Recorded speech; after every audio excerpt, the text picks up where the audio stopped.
Hi all, KTU BTech Mechanical Engineering 8th സെമസ്റ്ററിലെ design of measurements 2 എന്ന് പറയുന്ന സബ്ജക്റ്റിന്റെ fourth മൊഡ്യൂളാണ് നമ്മൾ ഡിസ്കസ് ചെയ്തുകൊണ്ടിരിക്കുന്നത്. ഇന്നത്തെ ക്ലാസ്സിൽ നമ്മൾ ബിവൽ ഗിയർ ഡിസൈനിന്റെ അടുത്തൊരു പ്രോബ്ലം ആണ് ഡിസ്കസ് ചെയ്യുന്നത്. ചോദ്യത്തിലേക്ക് കിടക്കാം. A pair of straight bevel gear consist of A 24 teeth pinion with a 48 teeth gear. The module at the outside diameter is 6 mm, while the face width is 50 mm. The gears are made of cast iron. The pressure angle is 20 degree. The teeth are generated, and assume that the velocity factor account for dynamic load. The pinion rotates at 300 rpm and the service factor is 1.5. Design the gear pair. Okay. അപ്പോൾ തൊട്ട് മുമ്പ് നമ്മൾ ചെയ്ത പ്രോബ്ലമായിട്ട് compare ചെയ്യുമ്പോഴത്തേക്കും ഈ ഒരു ചോദ്യം ഒരുപാട് ലെങ്തിയാണ്. അതേപോലെ തന്നെ കുറേ ഡാറ്റാസ് അവിടെ തന്നിട്ടുണ്ട്. ദെൻ ഗിയർ ഡിസൈൻ ചെയ്യാൻ പറഞ്ഞിട്ടുണ്ട്. അപ്പോൾ നമ്മൾ മൊഡ്യൂളൊന്നും കണ്ടുപിടിക്കേണ്ട കാര്യമില്ല. ഇവിടെ ചോദ്യത്തിൽ നോക്കിക്കഴിഞ്ഞാൽ കാണാൻ പറ്റും. പ്രധാനമായിട്ട് അതായത് സ്ട്രെയിറ്റ് ബിവൽ ഗിയറാണ്, സ്ട്രെയിറ്റ് ടീത്തുള്ള ബിവൽ ഗിയറാണ് നമ്മളോട് ഡിസൈൻ ചെയ്യാൻ പറഞ്ഞിട്ടുള്ളത്. ദെൻ പിനിയനിലെയും ഗിയറിലത്തെയും രണ്ടിലത്തെയും നമ്പർ ഓഫ് ടീത്ത് Z1ഉം Z2ഉം തന്നിട്ടുണ്ട്. Then module, transverse module. Then the module at the outside diameter എന്ന് പറയുന്നത് അതാണ് നമ്മൾ ഇതുവരെ നമ്മൾ ഡിസൈൻ ചെയ്യുമ്പോഴൊക്കെ ഉപയോഗിച്ചിരുന്ന ട്രാൻസ്വേഴ്സ് മൊഡ്യൂൾ തന്നെയാണ്. ഓക്കെ, ഏറ്റവും പുറത്ത് വരുന്ന ഏറ്റവും വലിയ ഒരു പിച്ച് സർക്കിളാണ് നമ്മൾ എടുക്കുക. അതിൻ്റെ ഡയമീറ്ററാണ് D1 D2 എന്നൊക്കെ ഇവിടെ നമ്മൾ എടുക്കാറ്. ആ ഭാഗത്ത് വരുന്ന മൊഡ്യൂളിനെയാണ് ഇവിടെ പറഞ്ഞിട്ടുള്ളത്. ഓക്കെ, അപ്പോൾ ആദ്യത്തെ ക്ലാസ് കേട്ടവർക്ക് അത് ക്ലിയർ ആവും. ദെൻ ഫേസ് വിഡ്ത്തും നമ്മൾ അസംഷൻ വഴിയൊക്കെയാണ് പറയാറ്. ഇവിടെ അത് ഡയറക്റ്റ് തന്നിട്ടുണ്ട് 50 mm. ദെൻ മെറ്റീരിയൽ, പിനിയനും ഗിയറിനും സെയിം മെറ്റീരിയലാണ്, കാസ്റ്റ് അയൺ ആണ് ഇവിടെ മെറ്റീരിയലായിട്ട് പറഞ്ഞിട്ടുള്ളത്. Then pressure angle 20 degree. Then teeth generated ടീത്താണ് എന്നുള്ളത് ഇവിടെ എടുത്ത് പറഞ്ഞിട്ടുണ്ട്. അപ്പോൾ നമ്മൾ CV എന്ന് പറയുന്ന വെലോസിറ്റി ഫാക്ടർ എടുക്കേണ്ടത്, അതിൻ്റെ ഇക്വേഷൻ എടുക്കേണ്ടത് ഈ ഒരു ജനറേറ്റഡ് ടീത്ത് ആണെന്നുള്ള കൺസിഡറേഷനിലാണ്. Then dynamic load, assume that the velocity factor account for dynamic load. Dynamic load calculate ചെയ്യാനായിട്ട് വെലോസിറ്റി ഫാക്ടർ നമ്മൾ സാധാരണ ഉപയോഗിക്കാറുണ്ട്. അതായത് ഡിസൈൻ ലോഡ് എന്ന് പറഞ്ഞിട്ട് നമ്മൾ FD കണ്ടുപിടിക്കാറുണ്ട്. അപ്പോൾ അതിൽ നമ്മൾ വെലോസിറ്റി ഫാക്ടർ ഉപയോഗിക്കുന്നുണ്ട്. എന്നിട്ട് നമ്മൾ കണ്ടുപിടിക്കുന്നത് ഒരു ഡൈനാമിക് ലോഡ് ആണ്. ഓക്കെ, അപ്പോൾ അത് ആ ഒരു റിലേഷൻ അവിടെ എടുത്ത് പറഞ്ഞിട്ടുള്ളതാണ്. ദെൻ പിനിയൻ്റെ സ്പീഡ് 300 rpm എന്ന് പറഞ്ഞിട്ടുണ്ട്. ദെൻ സർവീസ് ഫാക്ടറും തന്നിട്ടുണ്ട്. അപ്പോൾ ഒരുപാട് ഡാറ്റാസ് പ്രോബ്ലത്തിലുണ്ട്. അപ്പോൾ ഇത്രയും കാര്യങ്ങൾ നമ്മൾ ഗിവൺ ഡാറ്റ ആയിട്ട് എടുത്ത് എഴുതി. ദെൻ നമ്മൾ സ്റ്റെപ്പ് 1ലേക്ക് പോവുകയാണ്. സ്റ്റെപ്പ് 1ൽ നമ്മൾ മെറ്റീരിയൽ പ്രോപ്പർട്ടീസാണ് നോട്ട് ചെയ്യാറ്. നമുക്ക് കാസ്റ്റ് ചെയ്യണമെന്ന് പറഞ്ഞു.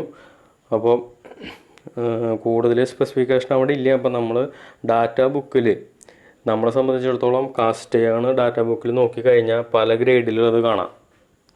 ഓക്കെ, അപ്പോൾ എനിക്ക് ഏറ്റവും നല്ലത് ഗ്രേഡ് 35, അതേപോലെ ഹീറ്റ് ട്രീറ്റഡ് ആയിട്ടുള്ളൊരു കണ്ടീഷൻ. അപ്പോൾ അവിടെ മാക്സിമം ബെൻഡിങ് സ്ട്രെസ്സിൻ്റെ വാല്യൂ ഒക്കെ വരുന്ന രീതിയിലുള്ളൊരു മെറ്റീരിയൽ ചൂസ് ചെയ്യണതാണ് നമുക്ക് സേഫ്. ഉദ്ദേശിച്ചത് എന്താണെന്ന് വെച്ചാൽ നമുക്ക് പ്രോബ്ലം ചെയ്യുമ്പോഴത്തേക്കും അതല്ലെങ്കിൽ ആ ഒരു ഗിയറിൻ്റെ സേഫ് എന്നുള്ള രീതിയിലുള്ളൊരു കണ്ടീഷൻ കിട്ടാനായിട്ട് നമ്മൾ ചുമ്മാ ഏതെങ്കിലും ഒരു വാല്യൂ എടുത്തിട്ട് ചെയ്ത് കഴിഞ്ഞാൽ ബുദ്ധിമുട്ടാവും. കാസ്റ്റ് ചെയ്യേണ്ട ബെൻഡിങ് സ്ട്രെസ്സിൻ്റെ വാല്യൂ, അതേപോലെ റിലേറ്റഡ് ആയിട്ടുള്ള ബാക്കി വാല്യൂസൊക്കെ നമ്മൾ എടുക്കുമ്പോഴത്തേക്കും പരമാവധി കൂടുതൽ വാല്യൂ വരുന്ന രീതിയിലുള്ള ഒരു ഏതെങ്കിലും ആ ഒരു മെറ്റീരിയൽ കോമ്പിനേഷൻ അതല്ലെങ്കിൽ ഗ്രേഡിലുള്ള മെറ്റീരിയൽ സെലക്ട് ചെയ്യുന്നതാണ് നല്ലത്. ഓക്കെ, അപ്പോൾ നമ്മളിവിടെ കാസ്റ്റ് അയൺ ഗ്രേഡ് 35 എന്നുള്ളതാണ് നോട്ട് ചെയ്യണം. അപ്പോൾ അതിന് കറസ്പോണ്ടിങ് ആയിട്ടുള്ള ബെൻഡിങ് സ്ട്രെസ്സിൻ്റെ വാല്യൂ കിട്ടി. ഇത് ഡാറ്റ ബുക്കിലുണ്ട് 78.5. ദെൻ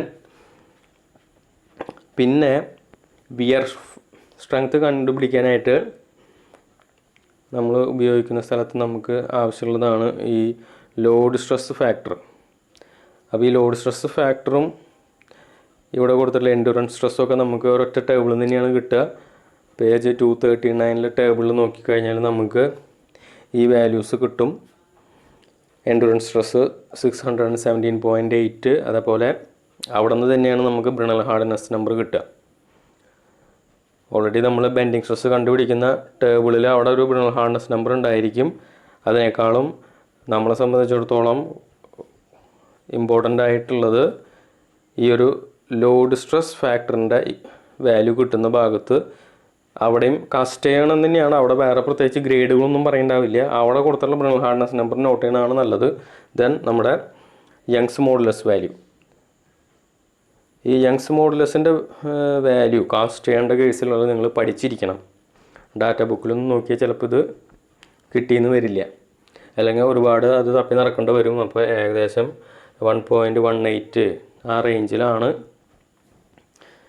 കാസ്റ്റ് ചെയ്യേണ്ട കേസിൽ യങ്സ് മോഡുലസ് വരുന്നത്. ഓക്കെ, അപ്പോൾ ഇത് നിങ്ങൾ പഠിച്ചിരുന്നു കഴിഞ്ഞാൽ നല്ലതാണ്. ഓക്കെ, അപ്പോൾ ഈ വാല്യൂസ് നമ്മൾ എടുത്ത ടേബിളിൻ്റെ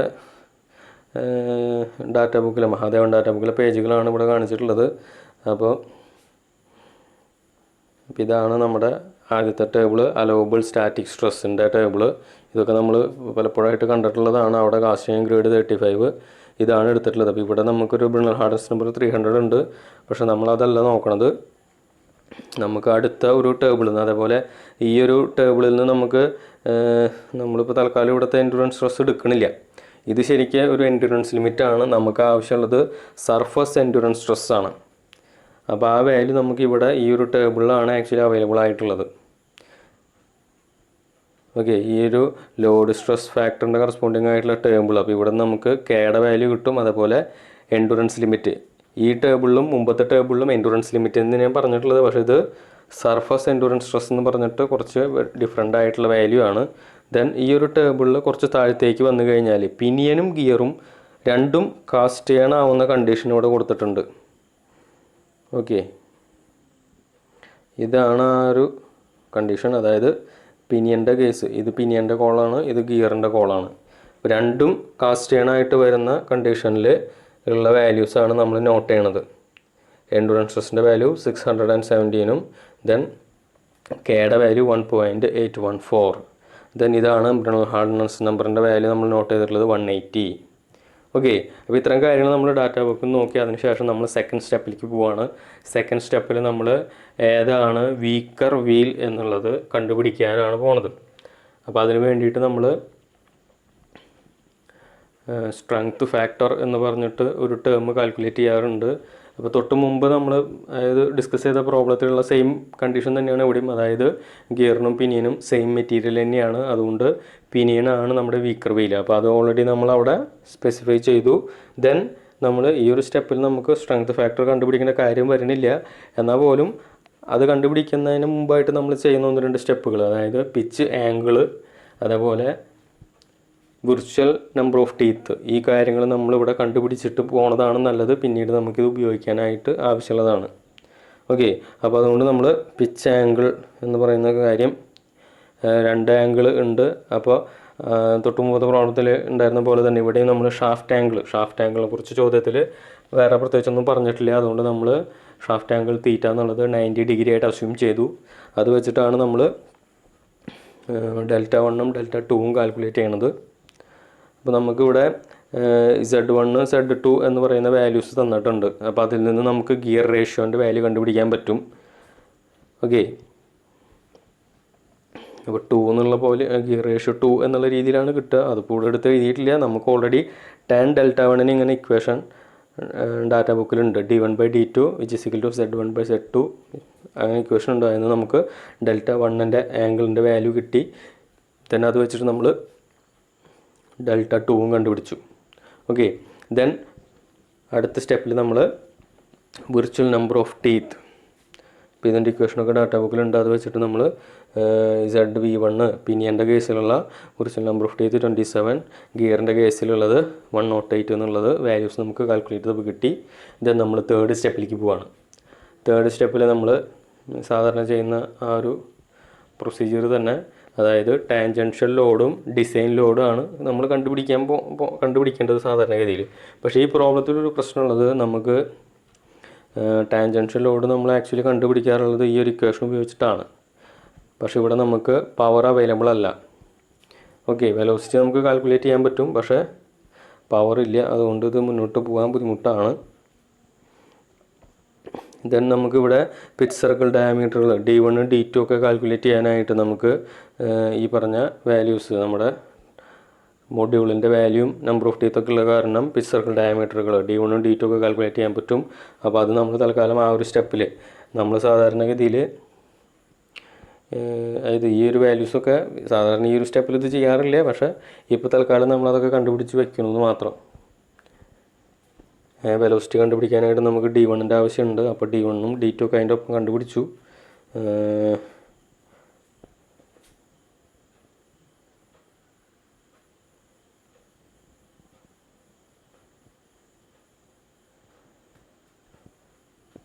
okay,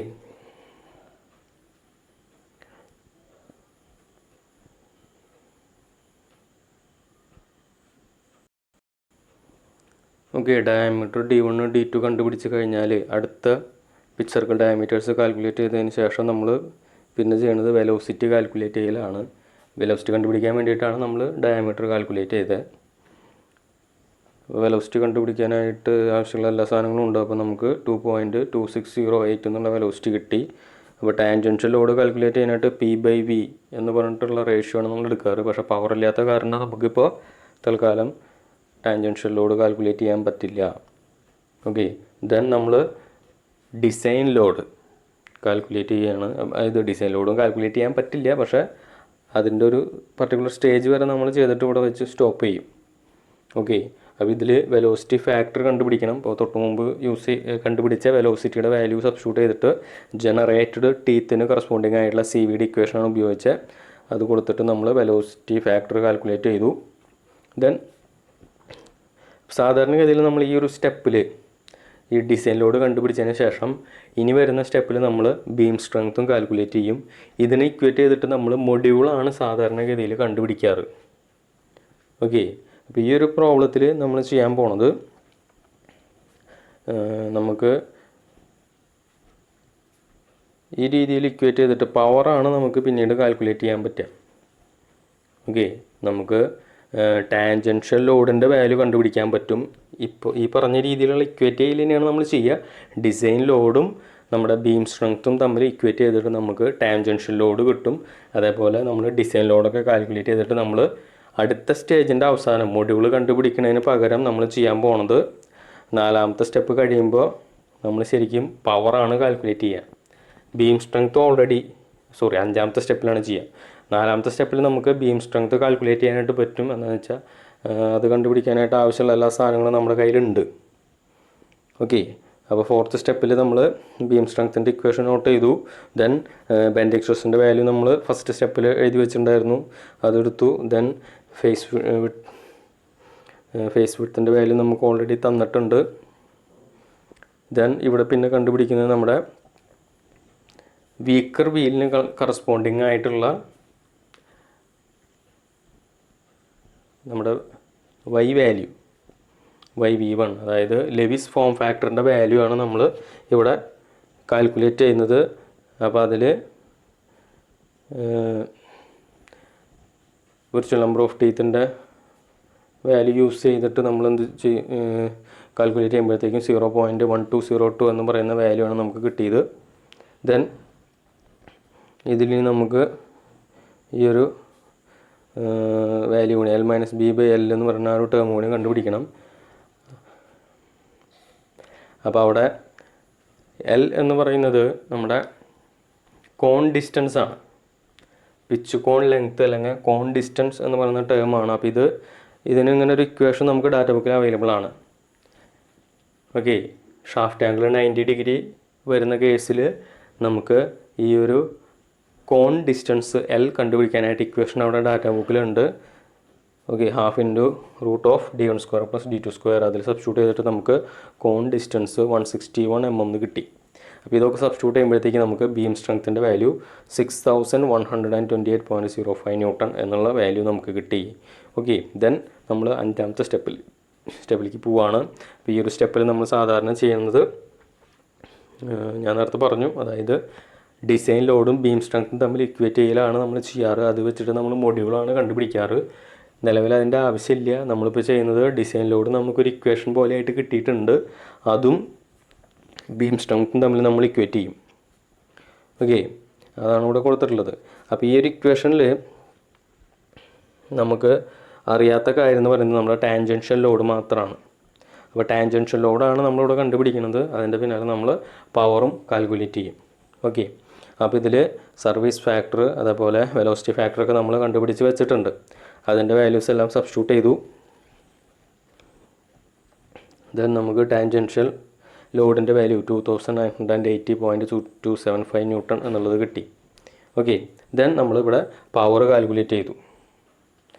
power =FT × V. Design ലോഡൊന്നും നമ്മൾ കണ്ടുപിടിച്ചില്ല. വേണമെങ്കിൽ നിങ്ങൾക്ക് ഡിസൈൻ ലോഡും അതായത് F സബ്സ്ക്രിപ്റ്റ് D എന്ന് പറയുന്ന ഡിസൈൻ ലോഡും വേണമെങ്കിൽ കാൽക്കുലേറ്റ് ചെയ്യാം, കുഴപ്പമൊന്നുമില്ല. ദെൻ നമ്മളിവിടെ നേരിട്ട് പവറാണ് ഇവിടെ കണ്ടുപിടിച്ചത്. ദെൻ അപ്പോൾ ശരിക്കും പറഞ്ഞാൽ ഈ ഒരു പ്രോബ്ലം അതിൽ കുറച്ച് കൺഫ്യൂഷൻ ഉണ്ടായിരുന്നു. അതായത് എന്താണ് ഈ പ്രോബ്ലത്തിൽ കണ്ടുപിടിക്കേണ്ടത്. അപ്പോൾ നമ്മളോട് ജസ്റ്റ് ഗിയർ ഡിസൈൻ ചെയ്യാമെന്ന് പറഞ്ഞിട്ടുള്ളൂ. അപ്പോൾ ഈ ഒരു പവർ എന്ന് പറയുന്ന ടേം നമുക്ക് സാധാരണ ഇതിൽ ചോദ്യത്തിൽ തരാറുള്ളതാണ്. അപ്പോൾ ഇവിടെ നമുക്ക് തന്നിട്ടില്ല. അപ്പോൾ നമ്മളത് ജസ്റ്റ് കാൽക്കുലേറ്റ് ചെയ്തു. അതായത് ഇപ്പോൾ അവർ തന്നിട്ടുള്ള ആ ഒരു പർട്ടിക്കുലർ പാരാമീറ്റേഴ്സ് വെച്ചിട്ടുള്ള ഗിയറിന് ഇത്ര പവറാണ് ട്രാൻസ്മിറ്റ് ചെയ്യാൻ പറ്റുക. ഓക്കെ, അപ്പോൾ അത് നമ്മളൊരു വാല്യൂ കാൽക്കുലേറ്റ് ചെയ്തു. ദെൻ നമ്മൾ ചെയ്യാൻ പോണത് സാധാരണ രീതിയിൽ നമ്മൾ അവസാനത്തെ 2 സ്റ്റെപ്പിലും ചെയ്യുന്ന കാര്യം ഇത് ഡൈനാമിക് ലോഡായിട്ട് കമ്പയർ ചെയ്തിട്ട് സേഫ് ആണോ എന്നുള്ളത് കണ്ടുപിടിക്കലാണ്. ഓക്കെ, അപ്പോൾ അടുത്ത സ്റ്റെപ്പിൽ നമ്മൾ ബക്കിംഗ്ഹാം ഇക്വേഷൻ ഉപയോഗിച്ച് ഡൈനാമിക് ലോഡ് കാൽക്കുലേറ്റ് ചെയ്യും. ദെൻ ഡൈനാമിക് ലോഡും ബീം സ്ട്രെങ്ത്തും തമ്മിൽ കമ്പയർ ചെയ്തിട്ട് സേഫ് ആണോ അല്ലയെന്ന് നോക്കുന്നതാണ് ഇനി ചെയ്യാൻ പോണത്. അപ്പോൾ ഡൈനാമിക് ലോഡിൻ്റെ ഇക്വേഷൻ ഉണ്ട്, അതിലേക്ക് ആവശ്യമുള്ള പാരാമീറ്റേഴ്സ് ഇതൊക്കെ നമ്മൾ ഓൾറെഡി ഉപയോഗിക്കുന്നത് തന്നെയാണ്. അപ്പോൾ ഇതിൽ ഇപ്പോൾ ഈ ഒരു എററിൻ്റെ വാല്യൂ നോട്ട് ചെയ്യുന്നതാണ് കുറച്ച് ഡിഫറെൻ്റ് ആയിട്ട് വരുന്നുള്ളൂ. അപ്പോൾ നമുക്ക് അതിൻ്റെ ടേബിൾ നമ്മുടെ കയ്യിലുണ്ട്. അവിടെ മൊഡ്യൂൾ 6 കറസ്പോണ്ടിങ് ആയിട്ടും അതേപോലെ ക്ലാസ് 3 പ്രിസിഷൻ ഗിയർ എന്ന് പറയുന്ന കാറ്റഗറിയിലുള്ള ജനറേറ്റഡ് ടീത്ത് എന്നുള്ള ഒരു ടൈപ്പ് മാനുഫാക്ചറിങ് മെത്തേഡാണ് നമ്മളിതിൽ ഉപയോഗിക്കണമെന്ന് ചോദ്യത്തിൽ പറഞ്ഞിട്ടുണ്ട്. അതുകൊണ്ട് നമ്മൾ ക്ലാസ് 3 പ്രിസിഷൻ ഗിയർ എന്നുള്ള കേസിലാണ് ഇതിനെ ഇൻക്ലൂഡ് ചെയ്യുന്നത്. അതുകൊണ്ട് തന്നെ നമുക്ക് എററിൻ്റെ വാല്യൂ 0.0172 എന്നുള്ളത് ഈ ഒരു ടേബിളിൽ നിന്ന് നമുക്ക് കിട്ടും. ഓക്കെ, 6 കറസ്പോണ്ടിങ് ആയിട്ട് ക്ലാസ് 3 പ്രിസിഷൻ ഗിയേഴ്സിൻ്റെ വാല്യൂ ആണ് 0.0172. ഓക്കെ, അപ്പോൾ ഈ വാല്യൂ ഉപയോഗിച്ചിട്ട് നമ്മൾ ഈ ഒരു ഡൈനാമിക് ഫാക്ടറിൻ്റെ വാല്യൂ കാൽക്കുലേറ്റ് ചെയ്തു. ദെൻ ഈ വാല്യൂ സബ്സ്റ്റിറ്റ്യൂട്ട് ചെയ്തിട്ട് നമുക്ക് ഡൈനാമിക് ലോഡ് കിട്ടി. അപ്പോൾ നിങ്ങൾക്ക് നോക്കി അറിയാം, നമുക്ക് ഓൾറെഡി ബീം സ്ട്രെങ്ത്തിൻ്റെ വാല്യൂ 6000 സംതിങ് ആണ് കിട്ടിയിട്ടുണ്ടായിരുന്നത്. അപ്പോൾ ഇവിടെ നമ്മുടെ കണ്ടീഷൻ സേഫ് ആണ്, beam strength is greater than dynamic load. Then നമ്മൾ സ്റ്റെപ്പ് 7ലേക്ക് പോയി. അപ്പോൾ ഇവിടെ നമുക്ക് ഡയനാമിക്കൽ ഇക്വേഷൻ ഉണ്ട്, നമുക്ക് ആവശ്യമുള്ള വാല്യൂസ് D1 നമ്മുടെ കയ്യിലുണ്ട്. ദെൻ ബീം സ്ട്രെങ്ത്തിൻ്റെ വാല്യൂ ഉണ്ട്. ദെൻ ക്യാപിറ്റൽ K എന്ന് പറയുന്ന വാല്യൂ, ലോഡ് സ്ട്രെസ് ഫാക്ടറിൻ്റെ വാല്യൂ നമ്മൾ ഫസ്റ്റ് സ്റ്റെപ്പിൽ അവിടെ നോട്ട് ചെയ്തിട്ടുണ്ടായിരുന്നു. ദെൻ Δ1 എന്ന് പറയുന്ന പിച്ച് ആംഗിൾ, ഈ വാല്യൂസൊക്കെ നമ്മൾ ഓൾറെഡി കാൽക്കുലേറ്റ് ചെയ്തിട്ടുള്ളതാണ്. പിന്നെ ആ കൂടി പുതിയതായിട്ട് ഇപ്പോൾ ചെയ്യേണ്ടത് ഈ ഒരു റേഷ്യോ ഫാക്ടറിൻ്റെ വാല്യൂ ആണ്. അപ്പോൾ നമ്മുടെ വിർച്വൽ നമ്പർ ഓഫ് ടീത്ത് വെച്ചിട്ട് നമുക്ക് അത് കണ്ടുപിടിക്കാൻ പറ്റും. 1.6 എന്ന് കിട്ടി. ഓക്കെ, ദെൻ ഇത്രയും കാര്യങ്ങൾ സബ്സ്റ്റിറ്റ്യൂട്ട് ചെയ്തപ്പോഴത്തേക്ക് നമുക്ക് 23,363.858 ന്യൂട്ടൺ ഇത്രയും ആണ് നമ്മുടെ വിയർ ലോഡ് കിട്ടിയത്. വളരെ വലിയൊരു വാല്യൂ ആണ് വിയർ ലോഡ് കിട്ടിയത്. അപ്പോൾ വിയർ ലോഡും ഡൈനാമിക് ലോഡും തമ്മിലാണ് നമ്മൾ കമ്പയർ ചെയ്യുക. അപ്പോൾ അവിടെയും നമുക്ക് കണ്ടീഷൻ സേഫ് ആണ്, where load is greater than dynamic load.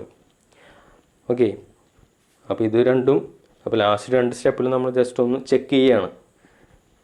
ഇത് നമ്മൾ ചെയ്ത അല്ലെങ്കിൽ ആ ഒരു വാല്യൂസ് വെച്ചിട്ട് നമുക്ക് ചെയ്തു വന്ന കാര്യങ്ങളൊക്കെ ഒന്ന് കറക്റ്റാണ്, അല്ലെങ്കിൽ ഈ ഒരു നമ്മൾ വളരെ കുറച്ച് പാരാമീറ്റേഴ്സ് മാത്രമാണ് നമ്മളായിട്ട് കണ്ടുപിടിക്കണുള്ളൂ. അപ്പോൾ അതൊക്കെ ശരി തന്നെയാണെന്നുള്ളത് ജസ്റ്റ് ഒന്ന് പ്രൂവ് ചെയ്ത് കാണിക്കുകയാണ് ചെയ്യുന്നുള്ളൂ.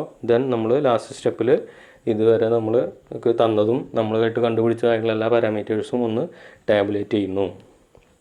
ഓക്കെ, അപ്പോൾ ഇത്രയാണ് ഇതിൽ ചെയ്യാനുള്ളത്. പിന്നെ ബിവൽ ഗിയർ ഡിസൈൻ ചെയ്യുമ്പോൾ ശ്രദ്ധിക്കാനുള്ള കാര്യങ്ങൾ, ഇപ്പോൾ പിനിയനും ഗിയറും ഡിഫറെൻറ്റ് മെറ്റീരിയൽസ് ആകുമ്പോഴാണ് കുറച്ച് പ്രശ്നങ്ങൾ വരിക. അതായത് രണ്ടിനും വേറെ വേറെ, അതായത് മെറ്റീരിയൽ പ്രോപ്പർട്ടീസ് തരാത്ത കേസിൽ ജസ്റ്റ് മെറ്റീരിയൽ മാത്രം പറഞ്ഞ് മെറ്റീരിയൽ പ്രോപ്പർട്ടീസ് ഒന്നും തരുന്നില്ലെങ്കിൽ നമുക്ക് ഡാറ്റ ബുക്കിൽ കുറച്ച് ലിമിറ്റേഷൻസ് ഉണ്ട്. എല്ലാ മെറ്റീരിയലും നമുക്ക് കിട്ടിക്കൊള്ളുന്നില്ല. അപ്പോൾ ഞാനൊരു പ്രോബ്ലം നോക്കി കഴിഞ്ഞപ്പോഴത്തേക്കും അതിൽ കാസ്റ്റ് സ്റ്റീൽ എന്ന് പറഞ്ഞിട്ട് മെറ്റീരിയൽ പറഞ്ഞിട്ടുണ്ട്. അപ്പോൾ അത് ഉപയോഗിക്കുമ്പോഴത്തേക്കും നമുക്ക് ബെൻഡിങ് സ്ട്രെസ് കണ്ടുപിടിക്കാനായിട്ട് കുഴപ്പമില്ല, കാസ്റ്റ് സ്റ്റീൽ നമ്മുടെ ടേബിളിലുണ്ട്. പക്ഷേ എൻഡുറൻസ് സ്ട്രെസ് എന്ന് പറഞ്ഞിട്ട് ഒരു വാല്യൂ ഡാറ്റ ബുക്കിലുണ്ട്, നമുക്കതല്ല വേണ്ടത്. സർഫസ് എൻഡുറൻസ് സ്ട്രെസ് എന്നും പറഞ്ഞിട്ട് നമ്മൾ കെ വാല്യൂ ഒക്കെ ലോഡ് സ്ട്രെസ് വാല്യൂ ഒക്കെ എടുക്കുന്ന ഒരു ടേബിളുണ്ട്. ആ ടേബിളിൽ നമുക്ക് കാസ്റ്റ് സ്റ്റീൽ അവൈലബിൾ അല്ല. അപ്പോൾ അങ്ങനെയൊക്കെ വരുമ്പോഴത്തേക്കാണ് കുറച്ച് പ്രശ്നങ്ങൾ വരിക. ഓക്കെ, അപ്പോൾ ഇനി ഏതെങ്കിലും പ്രോബ്ലത്തിൽ നിങ്ങളോട് മെറ്റീരിയൽ അസ്യൂം ചെയ്യാൻ പറയുകയാണ്, പ്രത്യേകിച്ച് മെറ്റീരിയലിനെ കുറിച്ചൊന്നും പറഞ്ഞിട്ടില്ല എന്നുണ്ടെങ്കിൽ നിങ്ങളെന്ത് ചെയ്യുക, ഗിയറും പിനിയനും രണ്ടിനും ഒരേ മെറ്റീരിയൽ, അതും സ്റ്റീലായിട്ട് അസ്യൂം ചെയ്യാം. എന്താണെന്ന് വെച്ചാൽ സ്റ്റീലിനാണ് ഒരുപാട് വാല്യൂസ് നമുക്ക് അവൈലബിൾ ആയിട്ടുള്ളത്. ഓക്കെ, അപ്പോൾ ഡാറ്റ ബുക്കിൽ നമുക്ക് ഏറ്റവും ഫ്ലെക്സിബിളായിട്ട് യൂസ് ചെയ്യാൻ പറ്റുന്ന ഒരു മെറ്റീരിയൽ സ്റ്റീലാണ്. വേറെ മെറ്റീരിയൽസ് വരുമ്പോഴത്തേക്കും പിന്നെ നമുക്ക് ഉപയോഗിക്കാൻ എളുപ്പമുള്ളത് കാസ്റ്റ് ചെയ്യണമാണ്. ഇത് രണ്ടൊന്നും മാറിയിട്ട് വേറെ മെറ്റീരിയൽസിലേക്ക് പോകുമ്പോഴത്തേക്കും നമുക്ക് അത്രയധികം ഡാറ്റാസ് നമ്മുടെ ടേബിൾസിലില്ല. ഓക്കെ, അപ്പോൾ മെറ്റീരിയൽ അസ്യൂം ചെയ്യുമ്പോഴത്തേക്കും ഈ കാര്യങ്ങളൊന്ന് ശ്രദ്ധിക്കണം.